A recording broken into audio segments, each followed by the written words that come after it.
रानी रानी आंचल पसार कर्जा भी ले और दान भी ले राज भी ले और नवास भी ले वरदान भी ले और प्राण भी ले।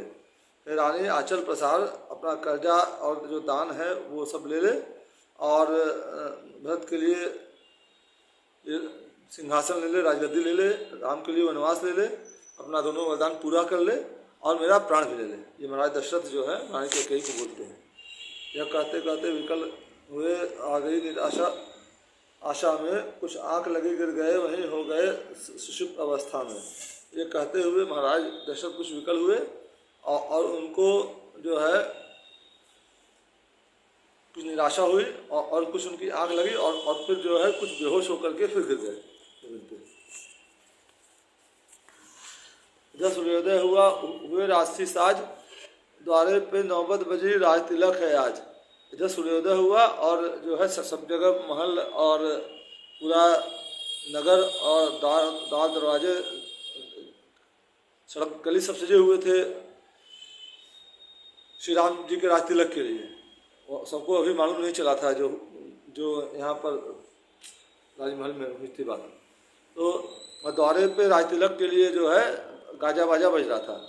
सब है पर यह है तो क्या है, महाराज हैं अब तक महलों में। फिर सब लोग सोचते हैं कि सब लोग हैं, सब चीज़ है, महाराज अभी तक महलों में है, समय हो गया राज तिलक का, महाराज महल से निकले नहीं, ये क्या बात है।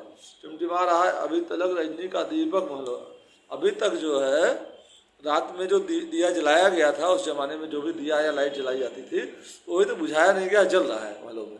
क्या कारण है मालूम तो हो, मंत्री महलों में जाता है। क्या क्या कारण है मालूम करने के मंत्री यानी सुमंत जी जो वरिष्ठतम मंत्री थे महाराज दशरथ के, वो महल में आते हैं। नहीं, यह क्या है, सन्नाटा है और अंधकार दिखलाता है। वो देखते हैं, चौंक जाते हैं, ये क्या बात है, सब तरफ सन्नाटा है, इतना शुभ दिन है उसके बाद भी सन्नाटा है महलों में और अंधकार दिखा रहा सब जगह। मंत्री ने देखा राजेश्वर मछली की तरह तड़पते हैं, जिस समय आँख खुल जाती है तब राम राम ही रटते हैं। मंत्री ने देखा कि राजेश्वर श्री रामचंद्र जी मछली की तरह तड़प रहे हैं महल में, और जिस समय उनकी आँख खुल जाती है अगर बेहोशी से, खै राम राम का जाप कर रहे हैं। इतना ही नहीं, और देखा जामे के टुकड़े टुकड़े हैं, सरपेच कहीं और ताज कहीं, माला के दाने बिखरे हैं। इतना ही नहीं, उन्होंने और देखा कि जामा और जो सरपेच है वो इधर उधर गिरा पड़ा है, फेंका हुआ है, और कुछ कपड़ा भी जो है फटा हुआ दिख रहा है, और जो उनके गले की माला है वो भी दाना दाना होकर बिखरी हुई है अगल बगल।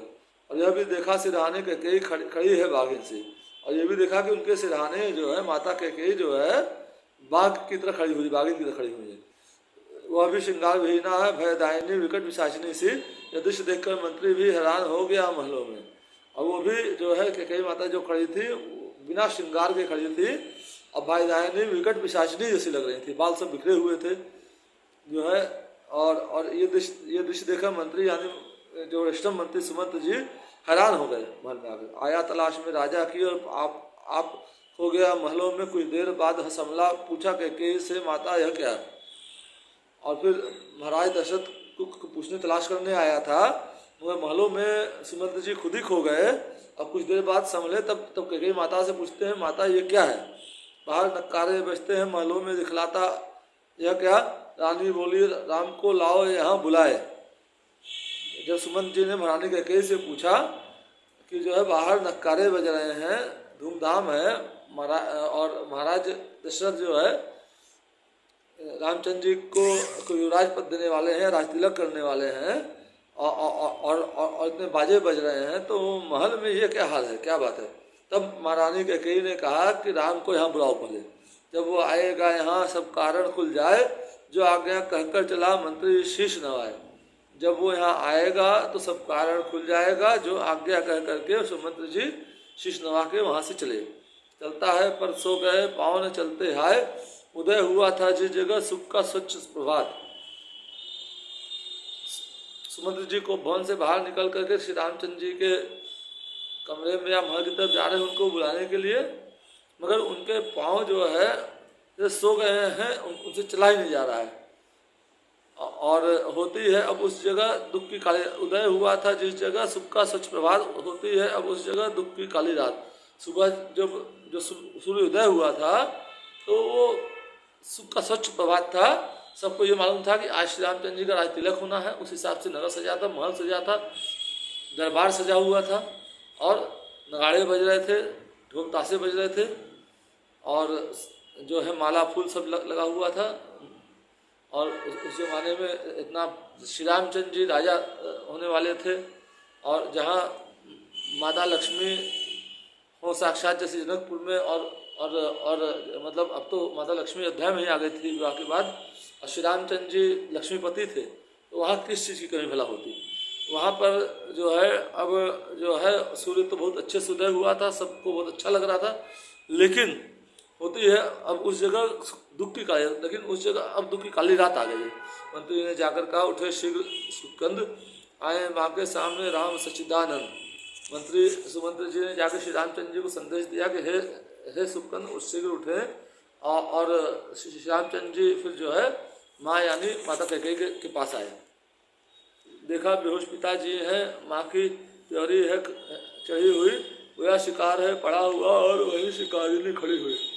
आकर के श्री रामचंद्र जी क्या देखते हैं कि उनके पिताजी महाराज दशरथ बेहोश पड़े हुए हैं और माँ यानी माता कैकेयी की त्योरी मछली माँ की त्योरी जो है चढ़ी हुई है।